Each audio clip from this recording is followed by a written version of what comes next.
Mahinay-hinagayod ang gikahinamang face-to-face sporting event sa NCAA Season 97 nga makita sa GMA Network. Gani gisugdan na ang vaccination sa mga estudyante o as mga student athletes sa nga appeal nga school sa NCAA. Ane report. Face-to-face na ang magtigi nga mga student athletes alang sa National Collegiate Athletic Association kon NCAA Season 97. Busa lauman ang exciting nga dula sa nagkadiyang sporting events. I'm very excited po kasi matagal ko na rin pong inaantay ito. Happy po ako.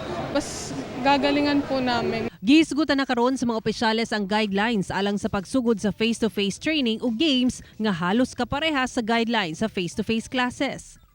Gani gisugdan na sa Commission on Higher Education ang ceremonial vaccination sa pipila ka atleta sa mga member school sa NCAA sa Jose Rizal University.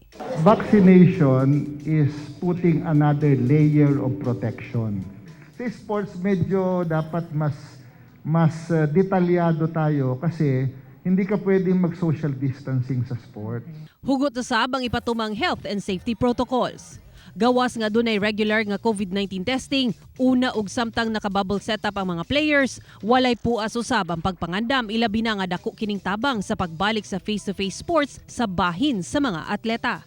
This is our passion, this is our responsibility and duty to give parang sports is life for us. And one of our mandates is to give a venue for our student athletes to show their skills. Lakip sa mga nabakunahan nga atleta sa NCAA ang players sa Kolehiyo de San Juan de Letran. Together, we embark on this journey to recovery towards a better normal and a better future. Let us be firm in this task.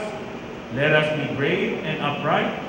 Let us pray for healing for ourselves, our country, and our world.